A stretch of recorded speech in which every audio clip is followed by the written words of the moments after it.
Welcome back to this episode of Hip Hop History. This week we are getting into Frederick J. Rubin, who was born in Long Beach, New York, and grew up near Lido Beach. His father, Mickey, a shoe wholesaler, and his mother, Linda, was a housewife. While a student at Long Beach High School, he befriended his school's audiovisual department director, Steve Freeman, who gave him a few lessons in guitar playing and songwriting. He then played in a band with his childhood friends Mark Greenhut, Carlos Ferrero, and Joey Ferrantine, performing at garage and school shows for town friends until a teacher helped him create a punk band called The Pricks. Their biggest claim to fame was being thrown off stage at CBGB after performing 2 songs for brawling with the heckling audience. A brawl which was instigated by friends of the band who had been instructed to do so to get the show shut down and create a buzz. Although he had no authority in New York City, Rubin's father traveled from Nassau County, New York to Manhattan wearing his Long Beach Auxiliary Police uniform as he attempted to quote-unquote shut down the show. During his senior year of high school, Rubin founded Def Jam Records using the school's 4-track recorder. He moved on to form Hose, influenced by San Francisco's Flipper. In 1982, a Hose track became Def Jam's first release, a 45 7-inch vinyl single in a brown paper bag and no label. The band played in and around New York City punk scene, toured the Midwest and California, and played with seminal hardcore bands like Meat Puppets, Husker Du, Circle Jerks, Butthole Surfers, and Minor Threat, becoming friends with Fugazi frontman and Discord Records owner Ian MacKaye. The band broke up in 1984 as Rubin's passion moved towards the NYC hip-hop scene. Having befriended Zulu Nation's DJ Jazzy J, Rubin began to learn about hip-hop production. By 1983, the two had produced It's Yours for Bronx rapper T. La Rock and released it on their independent label Def Jam Records. Producer Arthur Baker helped to distribute the record worldwide on Baker's Streetwise Records in 1984. Jazzy J introduced Rubin to concert promoter artist manager Russell Simmons and the Negro Club, and Rubin explained he needed help getting Def Jam off the ground. Simmons and Rubin edged out Jazzy J, and the official Def Jam record label was founded while Rubin was attending New York University in 1984. Their first record release was LL Cool J's I Need a Beat. Rubin went on to find more hip-hop acts outside of the Bronx, Brooklyn, and Harlem, including rappers from Queens, Staten Island, and Long Island, which eventually led to Def Jam's signing of Public Enemy. Rubin was instrumental in pointing the members of the Beastie Boys away from their punk roots and into rap, resulting in the exit of Kate Schellenbach from the group. In 1985's Rock Hard, Party's Getting Rough, Beastie Groove EP by the Beastie Boys, which came out on the success of Rubin's production work and breakthrough act Run DMC, of which previous recordings were produced by Russell Simmons and Orange Crush's musician Larry Smith. His productions were characterized by occasionally fusing rap with heavy rock. Rubin tapped Adam Dubin and Rick Manello to co-direct the music video for the Beastie Boys' You Gotta Fight for Your Right to Party and No Sleep Till Brooklyn, effectively launching the band's mainstream hip-hop careers. It was the idea of Rubin's friend Sue Cummings, an editor at Spin Magazine, to have Run DMC and Aerosmith collaborate on a cover of Aerosmith's Walk This Way. This 1986 production is often credited with both introducing rap, hard rock to mainstream ears and revitalizing Aerosmith's career. In 1986, he worked with Aerosmith again on demos for their forthcoming album, but their collaboration ended early and resulted in only rough studio jams. In the same year, Rubin began his long musical partnership with Slayer, producing Rain in Blood, considered a classic of the heavy metal genre. This was his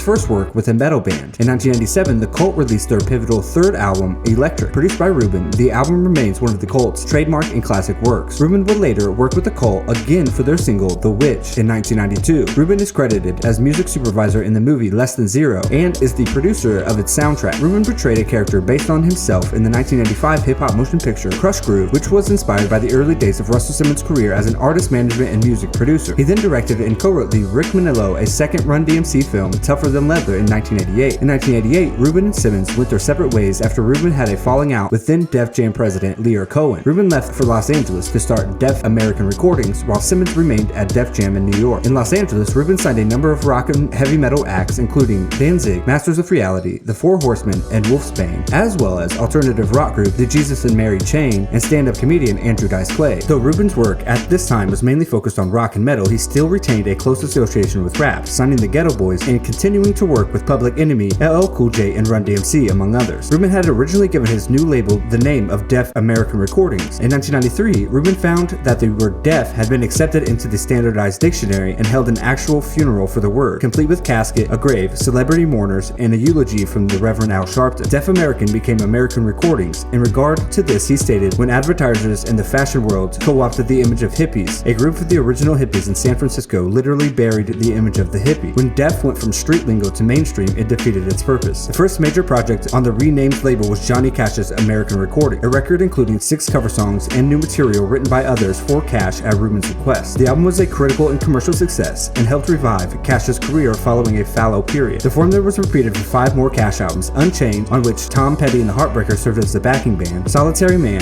The Man Comes Around, the last album released before Cash's death; 100 Highways, and Ain't No Grave. The Man Comes Around earned a 2003 Grammy for Best Male Country Vocal Performance, Give My Love to Rose, and a nomination for Best Country Collaboration with Vocals, Bridge Over Troubled Water with Fiona Apple. Rubin introduced Cash to Nine Inch Nails' Hurt, and the resulting cover version of it on The Man Comes Around would become a defining song of Cash's later years. Rubin also produced 2 of Joe Strummer's final songs: Long Shadow, a song Strummer wrote for Cash to record although he never did, and a cover of Bob Marley's Redemption song. Both songs were released on Strummer's final album Streetcore, which was released after his death. Rubin also produced a version of Redemption song with Strummer and Cash together, which was featured in Cash's posthumous box set, Unearthed. Rubin also produced a number of records for other artists which were released on labels other than American. Arguably, his biggest success as producer came from working with the Red Hot Chili Peppers, with whom Rubin produced 6 studio albums from 1991 to 2011, starting with the band's 5th release, Blood Sugar Sex Magic, which launched the band to mainstream success thanks to its hit singles Give It Away and Under the Bridge. The 6 albums with the Chili Peppers also spawned 12 #1 singles on the Billboard Alternative Songs chart, a record the band, as of 2015, still holds. Various awards, including 16 Grammy nominations with 6 wins, with a Producer of the Year Grammy Award for 2006's Stadium Arcadium, which also nominated for Album of the Year. The band has sold over 80 million records worldwide, most of which have been through sales of the Rubin-produced albums. Various members of the Chili Peppers have also been used on other projects by Rubin. After 24 years of working with Rubin, the band announced in late 2014 that they would be working with another producer on their 11th studio album. He also produced Mick Jagger's 1993 Wandering Spirit album, Lord of Acid's 1994 Voodoo album, Tom Petty's 1994 Wildflowers, AC/DC's 1995 Ballbreaker, Donovan's 1996 Sutras, System of a Down's 1998 album System of a Down, Metallica's 2008 Death Magnetic. In 2005, Rubin executive produced Shakira's 2-album project, Oral Fixation Volume 1 and 2. He was also to appear on Talib Kweli's album Eardrum, Clips' album Till the Casket Drops, and Little Jon's album Crunk Rock. Rubin also produced the Jay-Z track 99 Problems and was featured in the song's music video. He also worked with Eminem on the song and music video for Berserk. Rick Rubin produced Black Sabbath's 2013 album 13 and Billy Corgan's comeback solo album Oogalala. In May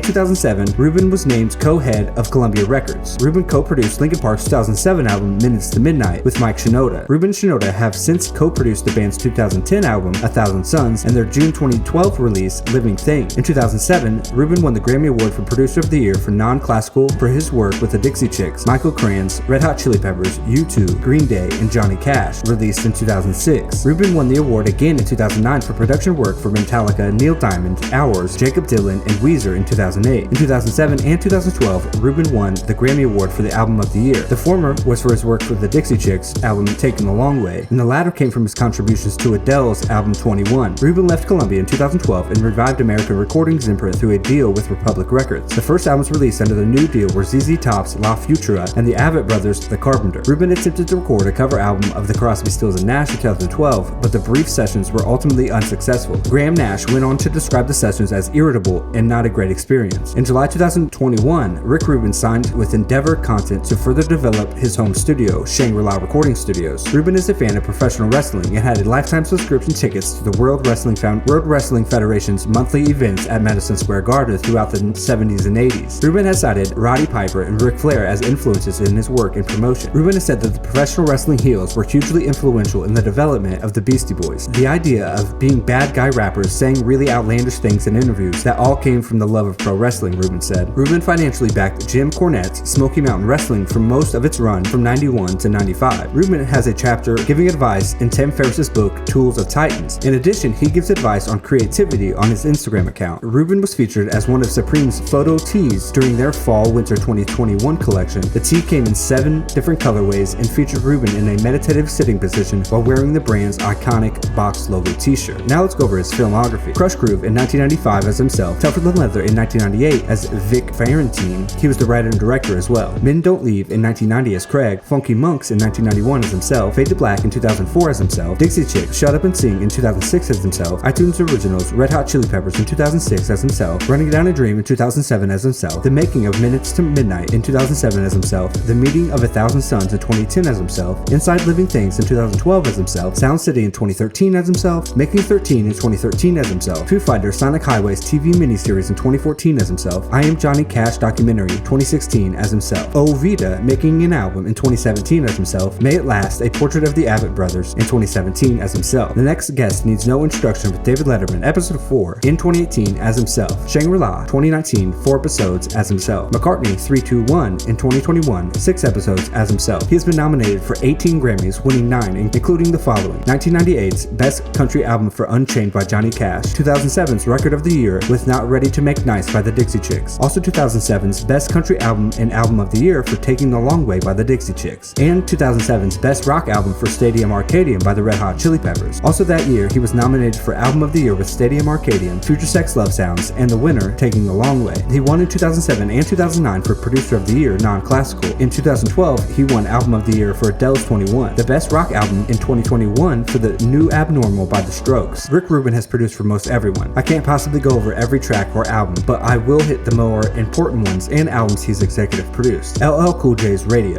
Run DMC's Raising Hell, Beastie Boys' Ready to Ill, Public Enemy's Yo, Bum Rush the Show and It Takes a Nation of Millions to Hold Us Back, Run DMC's Tougher Than Leather, LL Cool J's Walking with a Panther, and Andrew Dice Clay's Dice, all in the 80s. The Black Crowes' Shake Your Moneymaker, The Ghetto Boys, Red Hot Chili Peppers' Blood Sugar Sex Magic, Sir Mix-a-Lot's Mac Daddy, Mick Jagger's Wandering Spirit, Messiah's 21st Century Jesus, Johnny Cash's American Recording in Unchained, every Slayer album, every Sir Mix-a-Lot album, System of a Down, System of the Down, every Tom Petty and Heartbreakers album of that decade, Sheryl Crow's The Global Sessions, Red Hot Chili Peppers' Californication, and Mr. Hankey's Christmas Classics all in the 1990s. Macy Gray's The ID, the Jayhawks' Rainy Day Music, To My Surprise is To My Surprise, Jay-Z's 99 Problems, Man-Made Gods, Man-Made God, Lil Jon and the East Side Boys' Crunk Juice, T.H. White's More Than Before, Shakira's Oral Fixation 1 and 2, Neil Diamond's 12 Songs, Red Hot Chili Peppers' Stadium Arcadium, Dixie Chicks' Taking the Long Way, Justin Timberlake's Future Sex Love Sound, Linkin Park's Minutes to Midnight, Weezer's Red Album, Pete Yorn, Back and Forth, Brandi Carlile, Give Up the Ghost, the Slayer albums, the Avett Brothers' I and Love and You, and Johnny Cash's albums in the early aughts, Josh Groban's Illuminations, Kid Rock's Born Free, Adele's 21, Metallica's Beyond Magnetic, Linkin Park's albums, ZZ Top, La Futura, the Avett Brothers' The Carpenter, Lana Del Rey's Paradise, Black Sabbath's 13, Kanye West's Yeezus, Eminem's The Marshall Mathers LP2, Lady Gaga's Art Pop, Ed Sheeran's X, Wu-Tang Clan's A Better Tomorrow, Kanye West's Life of Pablo, James Blake's The Color in Anything, all of the Avett Brothers albums this decade, Eminem's Revival, and Santana's Africa Speaks in 2010s. And in the 2020s, we've got The Strokes with The New Abnormal, Imagine Dragons' Mercury Act 1, and Red Hot Chili Peppers' Unlimited Love. Rick Rubin is like a god-level producer, mind, teacher. His work is some of the greatest music we have ever heard in our lives. He moves from rock to hip-hop and everything in between effortlessly. He's won many Grammys for his work, and honestly, he should have many more, especially for his work in the early Def Jam days. So I have to say sincerely, thank you, Rick Rubin, for everything you've contributed to hip-hop and music in general. Thank you. Thank you for listening to this episode of Hip Hop History. Please like, subscribe, and leave a review if possible. Thank you, and have a great day.